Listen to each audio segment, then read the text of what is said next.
What's up, everybody, and welcome back to the Virzi Effect podcast show. You know the chain's got to come out. You guys are listening. I'm Paul Virzi, and you guys are listening to episode 610. I'm sorry about that, but chain's got to come out. Chain is my superpower. It's got to come out. How the hell is everybody doing? I hope everybody's doing well. Hope you guys all were good in between shows. I finally got back from all these vacations, guys. So we will be back weekly. I was in Jamaica, then I had to go, then I was just in Florida for 10 days. I was with my family and working. I brought my computer stuff with me to possibly do it, and I would have been an absolute complete asshole. I hope this is your default microphone has changed. Hold on. Now I got to check the microphones. Look, I'm all over the place. All right, we got the microphone and it's not on mute, so I think you guys can hear me, right? And I think we're good. What else do we need? Video's good. All right, there we go. So here we are, guys. Episode 610. We started out a little all over the place, but what do you want after a couple of weeks? Shout out to my last guest, Jeremiah Watkins. You guys seem to really like that episode. We got good comments. I always have a good time with Jeremiah. So check him out. I'm back flying solo from the Virzi garage, here in upstate New York location, a northern Westchester location. I got my cold brew coffee here. I'm ready to go for episode 610. I want to thank everybody who came out to Naples. If you came out to Naples, Florida, Off the Hook Comedy Club 2 weekends ago, or it wasn't last weekend, the weekend before, had a great time. They said it was going to be a bunch of rich old assholes, and half of it was, and they were incredible. Like I said before, I'd rather perform for rich old assholes than young broke drunks. So that was fucking awesome. We got some dates, but I do want to thank you guys. Please send reviews for the Virzi Effect. You guys are half and half. That's why I do half in the studio with the guest and half here. Half of you guys like when I'm with the guest in the studio in New York. The other half like when I rant by myself. So I'm trying to give a mix. I said I would do that. But, let me know if there's a guest you want. No, I did not do cocaine. I freaking have an itch. It's driving me nuts. The coffee's got me riled up, but this will make for a good episode because I have some really cool stories and some cool stuff to talk to you guys about. But I want to also plug some dates up top, and then we will talk about the dates at the end. May 10th, guys, the Troubadour for the Netflix Comedy Festival. Netflix is a joke comedy festival in Los Angeles, California. I will be at the legendary Troubadour in Hollywood. Okay, that is May 10th for the late show. Tickets are going. Get in there. It's going to be awesome. The next day, Bobby Kelly and I are doing a first ever live bone to pick from the Red Clay Comedy Festival in Atlanta. That's on the 11th. So the 10th, I'm at the Troubadour for Netflix in Los Angeles. The 11th, I'm in Atlanta. All right. We have new dates added, guys. July 26th and 27th, I will be at Laughs Comedy Club in Seattle. All right. The 28th, I will be at Polaris Hall in Portland. All right. So I'm coming to Seattle at the end of July. I'm coming to Portland at the end of July. All right, September, the end of September, I will be back in Tampa at Side Splitters, one of the best clubs in the country. So get tickets for that. Tickets are on sale for that. Those are going to sell out because last time we almost sold all the shows out. This time we are going to. All right. Then what else do we have? November. I know November's a long time out. We have, June 8th. June 8th, a couple of months away, 2 months away. Your boy is back in New York City, Gramercy Theaters, June 8th, Saturday night. Get tickets for that. That's a makeup date after the debacle on New Year's Eve. Get in there. That's going to be amazing. November, I'm in Rhode Island. So more dates are coming. Go to paulvirzi.com. Please check out the Virzi Effect everywhere you check out your podcasts, Spotify, iTunes, all over the place. Rate, review the show. It'll move the show up. Let me know guests you want to have on. Let me know shit you want me to talk about, rant by myself. I'll do it all for you. I'll do it all for you. Okay. I am here for you. Okay. I am a public service person for you, the consumer, the comedy fan, the Virzi fan. I appreciate you. Let's get into this week's show. Guys, I don't know where to begin with my Florida trip. I was in Sarasota visiting family. I performed in Naples. We stopped in Fort Lauderdale. We went to an Inter Miami game. Unfortunately, of course, Messi didn't play, but that stadium was insane. There were like all kinds of food places and drink places, and the place was electric. And I got to tell you something right now. All right, they played Monterey and they lost Inter Miami. And I got to tell you something right now. The Mexican soccer fan might be one of the funniest things I've ever witnessed in my life, because I learned something when I went to this Inter Miami game. Okay, we were in a hotel right by the stadium. I don't care if you like soccer or not. We are not the biggest soccer family. However, that being said, if you are in Florida and you could go check that stadium out and go to a game, we're going to go to New York Football Club games here in New York now. That's how much fun we had. But we stayed at a hotel right by the stadium. Like I said, the food at the stadium, great. The drinks, the seats, that you could see everything. It was amazing. And they were playing, I guess it was for the some international cup, whatever. It was a semifinal, whatever. And they were playing Monterey. Okay. And these Mexican soccer fans that came in there, and I'm not calling it football, guys. I'm sorry. I'm American. I call it soccer. Sorry. Okay. Don't say, oh, Paul, it's really fuck you. Okay. I grew up in New York with all other sports besides soccer. I'm calling it soccer. Okay. Let's just get that off the fucking bat right now. Soccer. Not calling it football.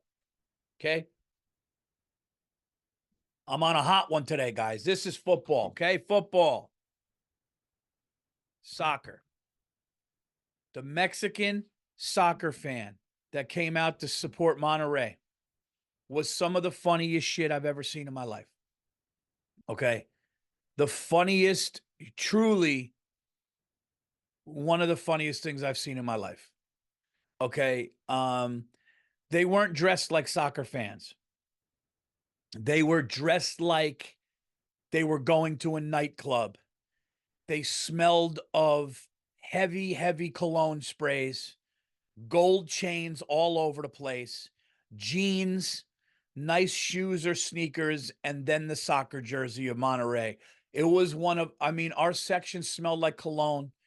These guys going like, vamos, hey, dude, it was some of the funniest shit. Getting up in their seats when something bad happens. Oh, fuck, dude. It was worth the price of admission. We had such a good time. Miami lost, so I'm not going to act like I gave a fuck, because I didn't. I mean, I was rooting for Messi. We would have rooted for Messi. Messi wasn't there. He was hurt, of course. But nevertheless, incredible. The Mexican soccer fan goes out like it's a nightclub, smelling like cologne with gold chains all over the place. And I got to tell you something. I kind of liked it. It was like their version of back in the day when you would see Major League Baseball games and everybody would be in suits holding a newspaper with a fucking hat on. Like, it was like that, but for Mexican dudes. It was the best. It was the best. And then we went down to Palm Beach. I got to see some family in Palm Beach. And then after that, what happened? And then we just stayed at a resort for a couple days. The kids met some friends and we just relaxed for a couple days and came back. It's a good trip. It made me realize that I like the East Coast of Florida better than the West Coast of Florida. I don't like the Gulf side. I like the other side. And I will say Palm Beach is a place that is beautiful. The one problem with Florida, guys, when it comes to the beaches is, and I can't believe I'm saying this, but the Jersey Shore beaches has better sand. In Florida, the water is warm. The water is clear, blue, that blue greenish color, amazing. But you're walking on shells. It's like you got to avoid razor blades on your feet. That's what I didn't like. The sand was a little rougher. Jersey Shore, it's like a little more powder sand, and Jamaica was like flour. Jamaica was like it was insane. So I know that these are little things that don't really matter to people, but look, if the kid's gonna sit on a beach, I can't be sitting on rocks and shells and shit. But I will say Florida's slowly growing on me a little bit. Will I ever get a home down there? Probably not. Probably not.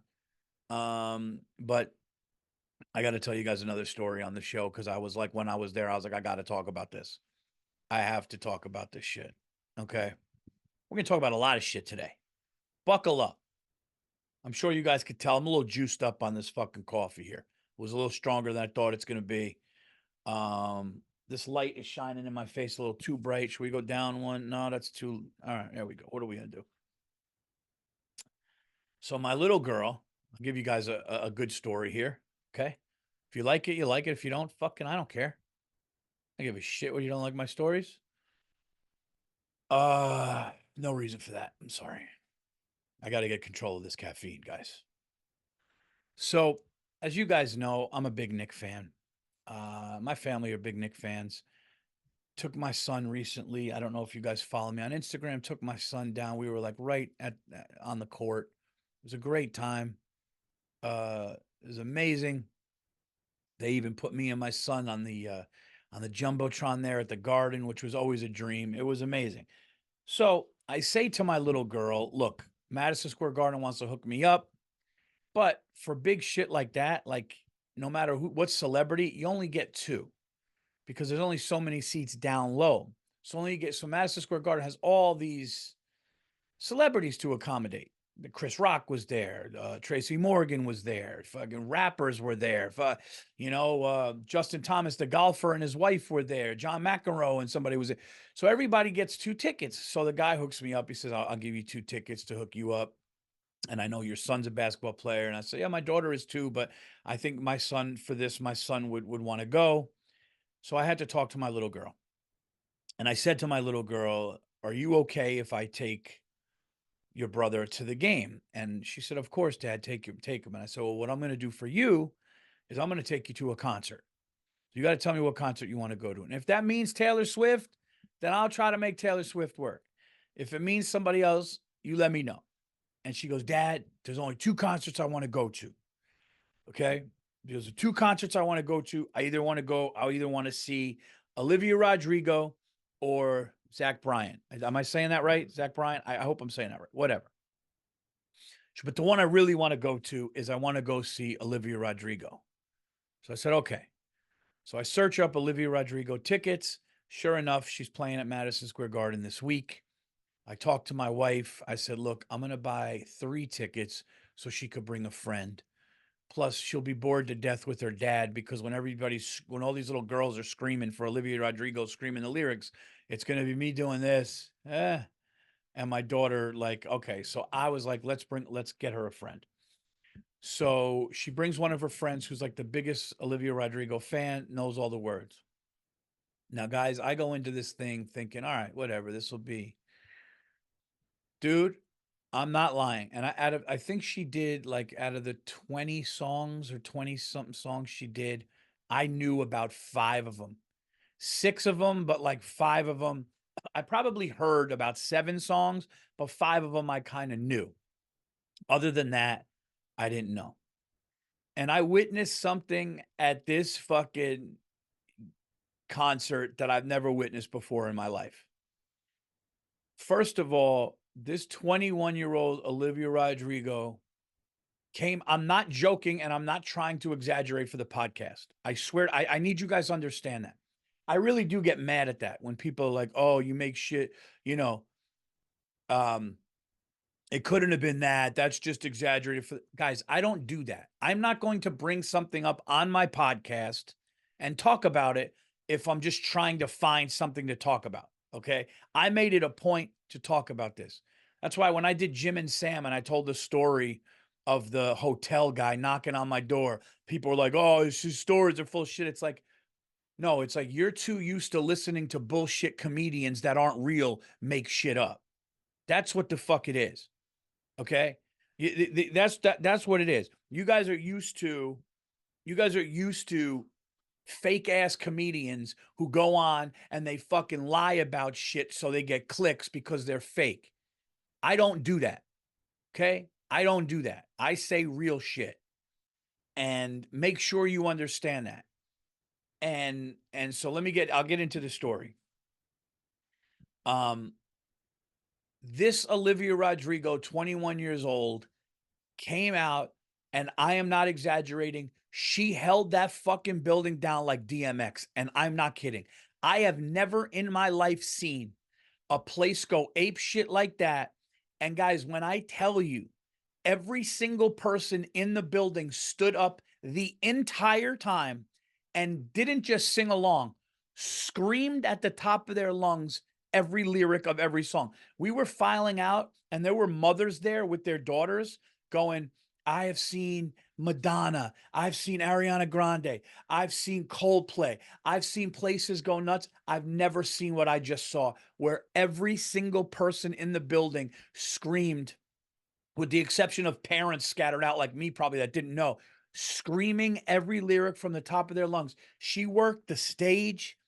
She went to the side. She would stop in between shows, talk New York City, what's going on, say something funny, go into the song, get the place riled up. And she played fucking piano, and the place went nuts. Then one song she's singing, they give her electric guitar. She puts the mic in the stand, starts rocking on the electric guitar. Place went ape shit. It was really, I was like, listen, say what you want. Now, listen, did I love? No, I mean, I can't say that I loved the concert because I didn't know it like that. Did I want to push some young girls down the stands because they were screaming ridiculously and yelling into their phones and cry? Like, yeah, I would have loved to see some people trip and fall. I would have loved to see, some girls, maybe fall, get a bloody nose, ruin the show for them because of how ridiculous they were acting. Yeah, I mean, not in a bad way, not in a horrible, being a mean way, but just in a, you know, in like a, you know, calm the fuck down and enjoy yourself without acting like a lunatic way. That's all. It was awesome. The screams really did hurt my ears. I made a mistake. I didn't realize this. I actually woke up today because the concert was 2 days ago, the day before yesterday, and this ear is bothering me. And I realized I should have had earplugs in. I think, like, I hope I didn't do damage. It was that loud, that crazy. She put on an incredible show. Her set list, she did it perfectly. Um, so I will suggest to you, if you have a son or a daughter and they are a Olivia Rodrigo fan and she is playing in an arena near you, get earplugs and take your child that loves her to that, because that show delivers on so many levels. As great as Taylor Swift songs are, I know that she just doesn't have that energy. Like, she came out like she had. I've been to Busta Rhymes. I've been to Wu-Tang Clan. I remember I went to Onyx. I went to Jay-Z. I went to, I've been to I saw Wu-Tang. I saw Wyclef. I've been to a lot of concerts where people went wild. Uh, this was top to bottom. I mean, I saw Billy Joel at the Garden where the place goes ape shit, and that was like a 5 compared to the energy that Olivia Rodrigo. At one point, the lights were flashing on the Garden while she was like jumping up and down singing a song, and I literally looked around the Garden, and Madison Square Garden was shaking and all jumping and people losing their minds. It was something I'd never seen before. So, there you go. I should have wore earplugs, and there were annoying moments. But seeing my daughter and her friend lose their mind over that, and I gotta say, uh, and then she brought one thing that happened. She brought out Jewel. She goes, "I'm excited about my next guest," and the place goes nuts. And they're like, she's one of the best songwriters, and she said Jewel, and a lot of people cheered, but you could tell that like some of the only the older people really knew. The young girls were like whatever, and then they played Jewel's hit song together, and then she left. But it was really cool, man. So I would say definitely check that show out. and I would say, wear earplugs and don't give dirty looks to young girls that are screaming and piercing your eardrum. It was at one point I looked over at this other dad, and for like 90% of it, all we could do is like this. All right, yeah. Then there was a couple songs I sang with my daughter, but it was nuts. It was nuts. She was like, "Thank you, Madison Square Garden. I'm so grateful." She was like cool and down to earth and like funny. I was like, "Shit, man, this kid's got her shit together." When she brought Jewel out, Jewel even said, "She's like, I just want you people to know how like nice. This is one of the nicest people I've ever met." And so there you go. Will I go again? No, I will not. Probably, I probably would never go again. But um, yeah, the screaming just annoyed me. And then there were like young kids that were literally screaming the entire concert with their flashlight on each other, like without looking at the stage. It was like they were just there singing. So that was, and they were like older than my daughter. And my daughter even gave me a look like, what's wrong? What's up with them? So there you go. It was a good time. And I did not expect that. I did not expect a 21-year-old singer to come out and hold Madison Square Garden down like it was DMX. Rest his soul. And I love DMX. DMX is from Yonkers. So like DMX means a lot to me. So I don't say that being disrespectful. I say that meaning if DMX saw what she did, be like, oh, this kid comes with it. Um and yeah. So next time my wife will go. But I really did enjoy being there with my little girl. So there you go. There's that story, everybody. Now, I wanted to talk about something more on a serious note. Enough of Mexicans with Cologne at soccer games and Olivia Rodrigo concerts in New York. Let's get serious for a second here. Um, want to talk about getting into arguments with friends and loved ones over beliefs that you have that are just different than their beliefs. Something needs to be I actually used to think that it was a bad thing. I used to think it was a bad thing. Well, don't talk to them because they're not going to agree with you on that situation. They're not going to agree with you with what you think about religion. They're not going to agree with you what you think about politics. They're not going to agree with you with what you think about, what's going on, in on our planet. They're not going to agree because people have different things. So what you'd normally do is you obviously wouldn't talk about it. But and I always say you don't talk about it. Religion, politics, things like that, things that you're going to have a difference in. Why talk about it with somebody, just leave it alone. But this is a different thing what I'm saying. I'm talking about somebody that you really care about. Somebody that you really care about. And I got into a recent argument with a friend, and it was about things going on. It was about, just crime in the country, and it was about, laws and certain things. And then that person, can say, and this is family too. There are family members that it's the same thing. It's always going to be friends, family, people. There are some people that I just won't talk about it with. But I'm talking about people that are super close, like let's say a family member, let's say a distant cousin. And you're like, yeah, man, what's going on is this. They're like, yeah, well, don't forget though this. That's part of it too. And then you're like, yeah, but no, in this situation, it's this. What I realized is something really healthy is to be like, hey, you know what? I love you. You love me. That's never going to change.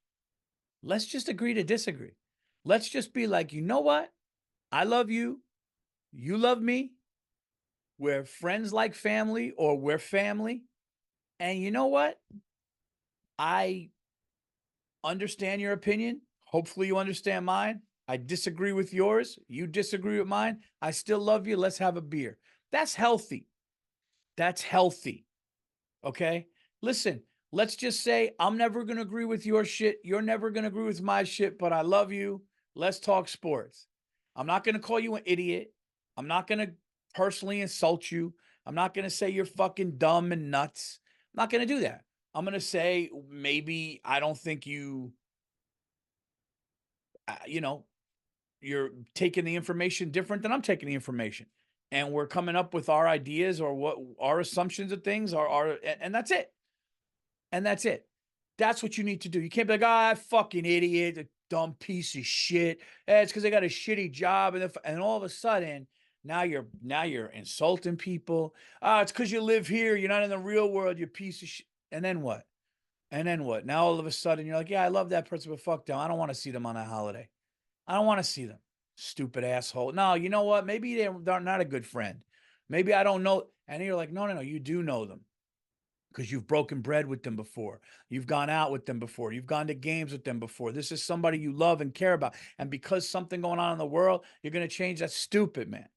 That's stupid. Just be like, hey, agree to disagree. I'm never going to agree with that. You don't have to agree with me. But let's just put it aside and what are we going to not be friends until we die because we don't agree with things? And that was like a really healthy awakening that I had. Where it's like, yeah, even though you don't talk about it, when something comes up, just be like, hey man, I know how you feel, you know how I feel. Let's move on. I love you. Just do that shit. That's the healthy way to do it. Because I've seen it get ugly. I've seen it be like, I can't talk to you anymore. You're a piece of shit. Fuck that guy. That guy's I'm not I can't talk. I know people that are great people, and when it comes to what's going on in the world, I think are morons, but I'm still going to be cool with them because I don't hate them. Now there's a difference if somebody's like, "No, fuck that city deserves that," like just says crazy dumb shit, then you're like, "All right, you can't be talked to. You can't be talked to." You know. Well, you like Trump or Biden, you're dead to me. Bye, mom. That's like those people are, people that lost family members because somebody likes Trump or somebody likes, Biden and they just don't will never talk again. I mean, that's like the craziest losing family members because of this shit. This light needs to be back. I think maybe that was the problem. Um, but I didn't get into it crazy, but I just going like, we could just agree to disagree. That's a fine thing. You know, I respect you. You're seeing it from a different perspective. I'm seeing it from my perspective. That's it. I'm not going to call you a crazy piece of shit. Although that's very funny if somebody disagrees with you and you're like, fuck you, dumb asshole. Lose my number, you piece of shit. Nah, he knows what he did. He knows what he did. What do you hate America? I'm not going to, I'm not going to do that. What is this? All right. So that was the only, those were the two things that I wanted to talk about because, and I say that because an election is coming up and this is going to happen to people. Okay. So I guess the only advice that I would say is if you have a crazy aunt, don't invite her over during this year's election. If you have just go, hey, no, you know what? It couldn't make it. Couldn't make it. Um, I'm having issues with the back, guys. So I went to rehab for the back, physical therapy, and it started to get better. And now there are issues when I sit down. So I don't know. Your boy I don't know. If anybody listening to this has had herniated disc surgery, let me know. I know that they do it in like a minimal invasive way now, where they kind of just go in with the laser or a scope and they take out a little piece that's on the nerve, and it's like a week recovery, or 2 weeks tops, and then you're back to all activities or whatever. I'm thinking about doing that. I'm going to talk to doctors. I'm going to get MRI. But if anybody has experience uh, with herniated disc surgery or knows somebody that had herniated disc surgery, whether the story is good or bad, let me know. Um, I don't have like unbelievable pain where it's like I can barely walk and it's down my leg the entire time. There are times where I feel healed. That's the weird thing about back pain. It's like there are times I feel healed. I'm like, oh, I'm good. I'm good. I think it's like reverted back into the disc and I'm good. And then there are times where I got to just get up and stretch and I can't move my like I'm hurting. So, and I'm doing all the stretches and the exercises that physical therapy wanted me to do. So I'm really debating on going to get another MRI and seeing if I have to have surgery. And it's like scary because it's your back.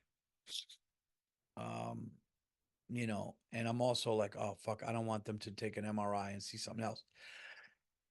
All right, that's the sneeze I was waiting on. So let me know. Don't give me don't give me a horror story like, you know, yeah, they had herniated disc surgery and they woke up without a leg. Like, I don't want to, just let me know normal shit. Because you know me, I'm a hypochondriac, and I'll take that story for real. I'll take that story. I'm like, no, I'm not doing it. No, one of the Virzi Effect podcast listeners, they told me the guy lost a leg. I'll just be in pain the rest of my life. So just give me you know, give me realistic shit. A lot of people are asking me what I think about the Knicks. So I'll get into the Knicks for a little bit as well. Um, Everyone's like, what do you think the Knicks are going to do? How far do you think the Knicks are going to go? What's going to happen with the Knicks in the East? Look, OG being back is amazing, but Randall being out for the year hurts. I truly believed that a full strength Knicks that were all healthy and all clicking. Um, do you remember what that team did when the Knicks were all healthy this year? And it was Randall and OG and Brunson, and the bench was healthy. And we beat every team. We beat every great team. We beat the Nuggets. We beat all these teams. All the teams on the West Coast. We beat. We beat Milwaukee Bucks. Actually, we beat the Milwaukee Bucks when we weren't fully healthy. I think we beat the Celtics once. Did we beat the Celtics? But we were beating teams with winning records. We were killing it. We were clicking, and then we had injuries, and now we're back from the injuries. It'll be close to 50 games. We're going to be right around 50 games or whatever, maybe a game or two shy. I think realistically the Knicks can beat the Cavs. I think the Knicks can beat the Magic. I think the Knicks can beat Orlando with this roster right now. When it comes to Milwaukee or the Celtics, look, I mean, Brunson would have to have the most magical series, and everything would have to click for us with the bench for us to be able to take out the Celtics. So I would never, with Brunson and the way and OG, I would never say never, but I would say it's a really tough battle. It's a tough hill to climb, I would say.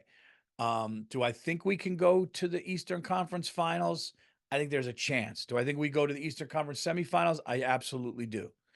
Do I think that there's like a 20% chance Brunson has the most magical playoff run in history and the Knicks pull off an unbelievable, somebody said the 2019 Toronto Raptor vibes. Would I love that? I would love that.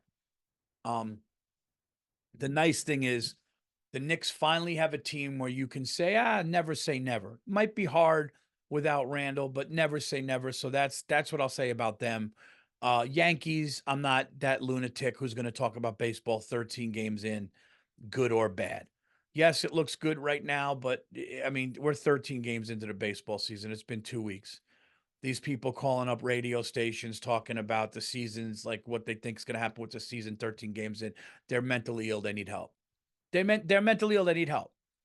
If a 162 game baseball season and you're calling up a radio station 2 weeks into the season, when they've played not even 14 games, and you're going, you are probably divorced, you are sick, and you belong in a hospital bed. Period. Now, you could call up if you're a diehard fan and be like, hey, man, I love this guy. He looks like he fits with the team. That's one thing. I'm talking about the lunatics going, there's no chance. This team's not going to win till fucking, 2030. This team, we're done. We need to fire everybody. We need to those people are crazy. So baseball, I won't talk about. And football, when it comes to football and my New York Football Giants, it's one of those things where anything can happen in the NFL. Every time I've said it before, every time I think the Giants are going to be good, they lose. Every time I think it might be a decent or they'll be like, they're going to be kind of shitty. They go on a run. Last year everybody thought Daniel Jones, and then we're going to have a better year, including myself, than the 9-8 season and the playoff win, and he doesn't even finish the season. This year everybody thinks he's done, and we don't have a quarterback. Maybe he comes out. I just don't know. We have an NFL draft coming up. I hope we get a good wide receiver. I hope mainly that whoever is our quarterback for the whole year, or whoever ends up being our quarterback, is protected. So that's what I'll say about New York sports. But I will say your boy is going to get into soccer. That Inter Miami game got me into soccer. I am going to go to New York Football Club games, and I'm excited for the World Cup. I was wrong about soccer. Let me say that I was wrong about soccer. I talked shit about it on this show many times. I've said this and that. These soccer players are insanely incredible. They're talented. And you know what? Life has to slow down a little bit for you to really sit back and enjoy it. But when you see what's going on, it's amazing. We want so much instant gratification. We want so much now, dunk, fast break, dunk, throw a bomb, do that, hit a home run.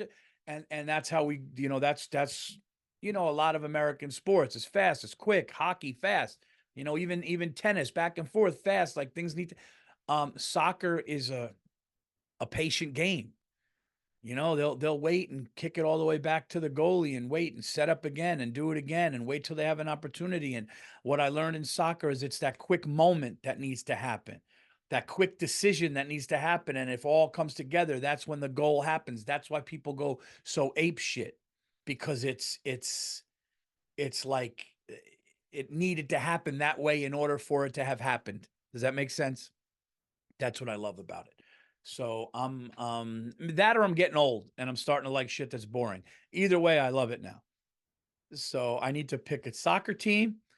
And it's obviously going to be New York. I need to pick a player. I got to do all this shit now. I'm going all in with it. What else do we have? I got some announcements coming, but I got to wait on them.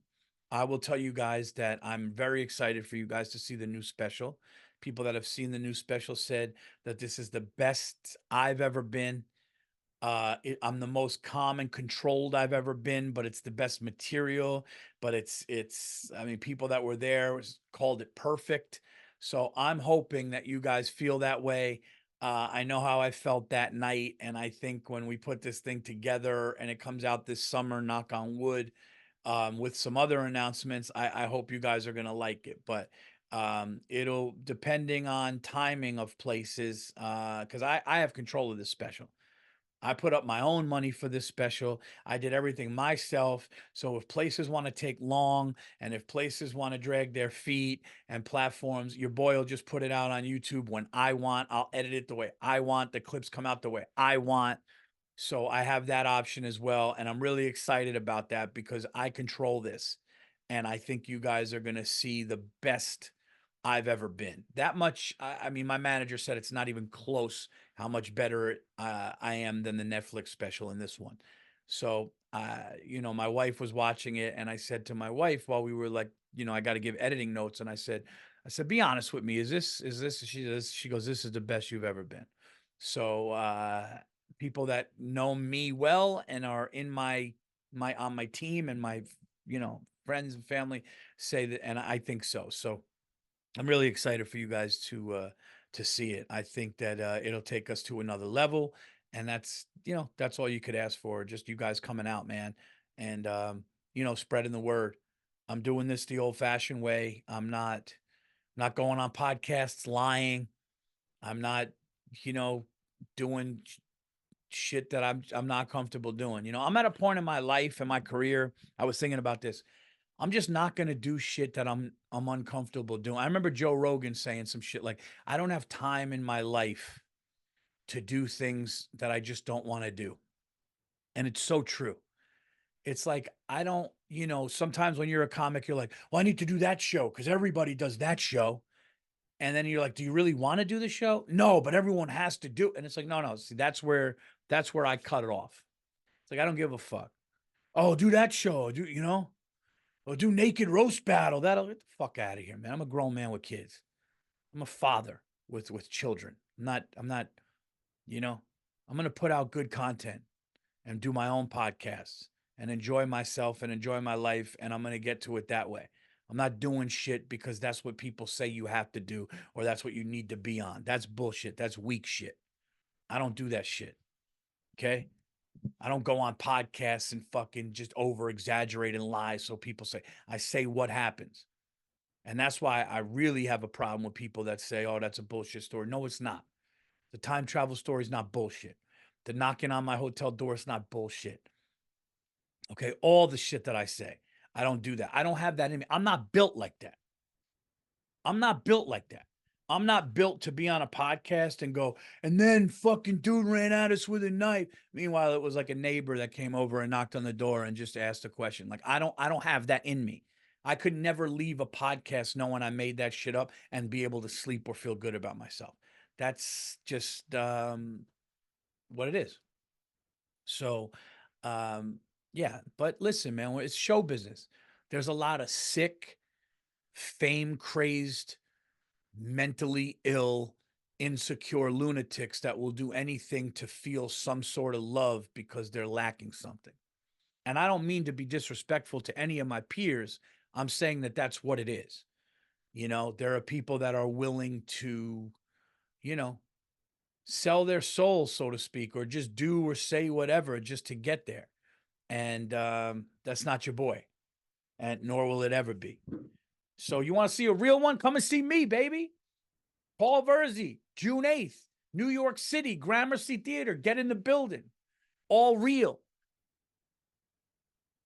Oh, shit. Oh, shit. Did I just come up with the name of the next hour? All real? I don't know. Maybe this rant did that. See, this is why you guys like when I don't have a guest and I just talk some shit, right? This is why. Uh, but I really, really hope to see you guys this year. I heard San Diego's coming in. Like I said, I'm going to go over the dates real quick. You go to paulverzi.com to get all the tickets. May 10th, Los Angeles, California, the Troubadour Late Show, Friday night, I believe. Get in there, May 10th. May 11th, I'm at the Earl with Bobby Kelly for our first ever live Bone to Pick, 8 p.m., May 11th, Atlanta, Georgia. Okay. July 26th and 27th, I'm in Seattle. July 28th, I'm in Portland.